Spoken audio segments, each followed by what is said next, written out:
Het buitenland hier de primeur, maar juster koet Nederlandse turnpubliek voor het eerst met eigen zien hoe de drievoudige vlechtcombinatie van Epke Zonderland eruit zocht.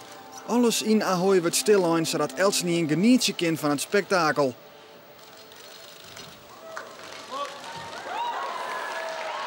Voor de derde keer op Riegen slaagt het. En ook voor juryleden die het gewoon was zo objectief mogelijk naar een oefening zien is het bijzonder.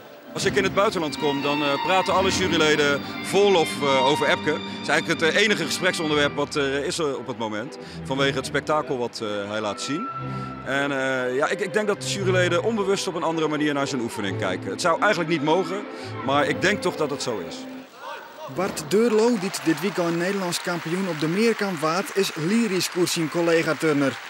Ja, hij heeft natuurlijk super veel talent, ook voor rek en natuurlijk ook brug, maar ja, het is gewoon bizar joh, dat hij dat kan. Ja, dat is echt heel mooi. Ja. Geweldig om hier te staan hebben. Hans van Zetten van de NOS is ook onder de indruk. De tastelfinale op de Spelen jet zeker tot de mogelijkheden. En als hij erin zit en hij kan dat laten zien wat hij in zijn kop heeft en dat ook helemaal goed doet, dan zit er zelfs een Olympische medaille in. Maar het moet allemaal wel meezitten. Dus ik kijk met heel veel gretige ogen naar zijn oefening. Hoe uitzonderlijk is het wat hij laat zien? Tot nu toe is er nog niemand in de wereld geweest die dat heeft laten zien. Alleen hij moet natuurlijk wel ook de tweede deel van zijn oefening foutloos uitvoeren. Want er zit nog meer vluchtelementen in. Ja, dus het is echt wat hij doet. Ze noemen hem ook internationaal de Flying Dutchman. Van Zetten is dus enthousiast. Maar hij had echt zien dat het tweede pad van de oefening net heel vloeiend verrint. Na de Gaylord komt Zonderland net goed uit en hij moet hem zelfs corrigeren. En even later rekt het Zonderland opnieuw uit balans en dat kost het punten. Op de Spelen is dat funest, maar voor de Nederlandse titel is het genoeg.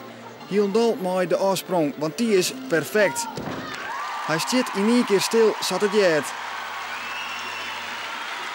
We hebben hier meer tasschouwers dan ouder dan de EK. Dus dat is heel bijzonder.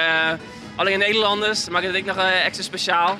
En het zit op een podium in de Grutte Arena. Dus wat dat betreft is het een hele mooie test om die oefeningen nog een keer te doen. En daarom ben ik heel blij dat ze in ieder geval er toch in kwam.